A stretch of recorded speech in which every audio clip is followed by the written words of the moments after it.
Повелете. Мицковски слушнавме деновиве дека има некои дилеми околу распуштањето на собранието, односно околу изборите. А денеска премиерот Заев рече дека треба политичките партии да се подготват за изборите да се одржат на 12 април. Дали ВМРО-ДПМН може да прифати некакво одложување или цврсто стоите на ставот дека мора да бидат на 12?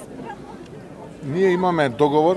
Договорот е дека на 3 јануари имаме избор на технички премиер и техничка влада.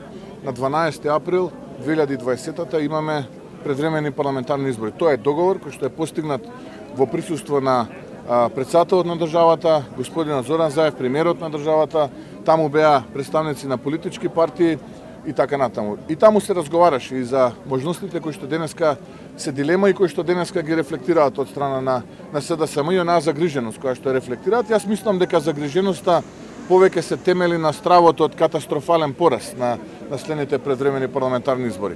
На тој начин, доколку продолжат парламентарното мнозинство вака да се однесуваат, не само што ја загрозуваат демократијата, не само што влијаат врз изборниот процес, туку комплетно го делегитимираат последниот состанок, лидерски состанок, кај председателот, кај господинот Стево Пендаровски, и на тој начин само дополнително создаваат недоверба помеѓу граѓаните во Македонија. Кога станува збор за Зоран Заев, јас ќе ве вратам и неколку години наназад, се сеќавате во на 2015-2016 година, кога на неколку наврати се распушташе, па повторно се собираше парламентот, затоа што господинот Зоран Заев тогаш како опозиционер бегаше од соочување со народот, сега како влада повторно бега од соочување на народот. Јас сепак апелирам да надвладее мудроста, да надвладее трпението, да не го делегитимираме оној последен лидерски состанок, затоа што ако вака продолжим да си играме со договорите, не ја гледам причината зошто во иднина ние повторно би одржувале било какви состаноци. Така што за ВМРО-ДПМН, за коалицијата за обнова на Македонија која што ја предводи ВМРО-ДПМН, следните датуми се важни. 3 јануари формирање на техничка влада, 12 февруари 2020 предвремени парламентарни избори. Не очекувам нити ден плюс, нити ден минус од овие датуми.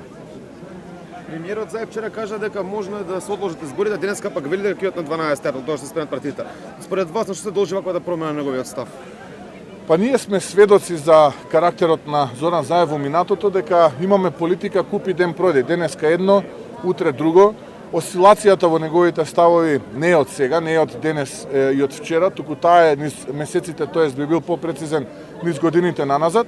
Тоа, повторно ќе кажам, рефлектира и создава погрешен впечаток во општеството, ги демотивира, ги деморализира граѓаните на Македонија, влие негативно и врз економијата, бидејќи луѓето си прават планови, креираат планови, тие планови ги димензионираат врз основа на навигацијата која што ние политичарите ја креираме и повторно ќе кажам, тоа навистина може целосно да го делегитимира последниот состанок кој што го имавме или последната лидерска средба која што се одржа.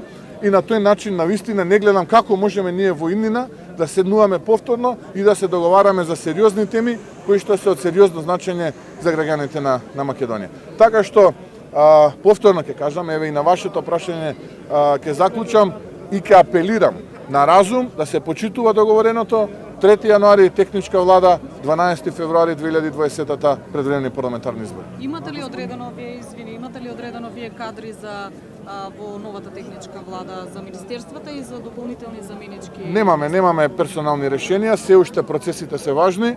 Во периодот кој што следи ќе го формираме републичкиот изборен штаб, ќе ги формираме општинските изборни штабови, ќе започнеме со детално мерење на јавното мислење, пораките кои што планираме да ги рефлектираме пред граѓаните, клучните зборови, така што ние сериозно се подготвуваме за тоа кое што предстои. А тоа се предвремени парламентарни избори и мињата ќе ги дознае јавноста благовремено. Втората половина на декември ќе бидат познати мињата. Има ли план Б за ратификација на протоколот на НАТО ако Шпанија не успее да го ратификува кај нив до распуштање на парламентот? Видете, оваа тема ја разговаравме на состанокот кај господинот Пендаровски. Таму имаше представници од кабинетот на господинот Пендаровски, имаше универзитетски професори кои што дадоа толкување дека во минатото имало пракса да кога ќе се распушти собранието да се собере. Јас не го зборев, тоа тие го зборат, така да еве побарајте толкување од таму. побарите сведоштво таму што беше разговарано и што беше од нивна страна дадено како совет. Така што сите политичари, сите претседатели на политички партии кои што беа дел од тој состанок, тоа го слушнаа и сите беа сведоци на тоа. Така што јас наистина овие ситуации не можам да ги разберам. Вака не може сериозно да се однесуваме и да бараме сериозност од останатите субјекти во државата. Ние мора да покажеме сериозност барем сега кога навистина има такви предуслови за таква сериозност. Тоа беше последната лидерска средба. Уште едно прашање за власта ретерираше во однос на даночната политика, после 10 месеци ја паузираше имплементацијата на прогресивниот данок. Веќе споменавте во говорот дека доколку дојдете на власт ќе повторно дека ќе го вратите и дека ќе ги намалите даноците. Имате ли конкретни планови на колку ќе се намалат доколку дојдете на власт? Како прво ние и кога го воведува велевме дека е погрешно и дека нема да ги даде очекуваните резултати, тогаш бевме критикувани од истите тие владени перјаници. Денеска дојдоа на она кое што ние го зборевме. Но она што е за мене пострашно е што Зоран Заев, Кочо Ангјушев и останатите таму практично кои што се носители на економската политика кажаа дека практично имале погрешна економска политика. Кој ќе ги санира последиците од таа економска политика? И практично ги пуштија низ вода. Сите поранешни министри од редовите на СДСМ, почнувајќи од Петар Гошев, преку Никола Поповски, завршувајќи со последниот Драган Тевдовски. Така што, навистина не можам да се изначудам со каква леснотија излегуваат пред новинарите и велат нашата економска политика всушност била погрешна овие 3 години. Кој ќе ги санира последиците?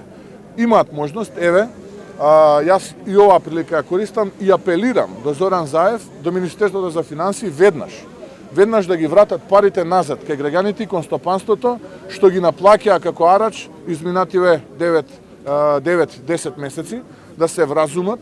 Овие неколку месеци во заминување кои што им преостануваат да водат рационална политика, да не водат екзибиционистички политики, да не ја доведуваат државата во подредена положба и да не ги ставаат во непријатно под уцена и притисок вработените во институциите да слугуваат на погрешните политики. После 12 април 2020 ќе има одговорност и пред законите, но и пред граѓаните. Секој оној кој што сега ќе се огреши пред законите и осрамоти пред граѓаните ќе одговара. Предупредувам, внимателно, они се во заминување, треба по инерција овие 6 месеци да не ја доведуваат државата во подредена положба, да престанат со екзибиционистичките политики, да престанат со овој краткорочен популизам, не им носи ефекти. Граѓаните нема да заборават што се случуваше изминативе 3 години, нема да го заборават ниту арамилукот, ниту криминалот, ниту корупцијата, ниту понижувањата, нити срамот, нити плячката која што се случува, да се повлечат од погрешните политики, да се повлечат од сите оние коруптивни тендери закони кои што планираат да ги донесат, затоа што сериозни сме во намерата после 12 април 2020 да има одговорност без исклучок и за оние кои што во овој момент им слугуваат, но и за нив. Благодарам.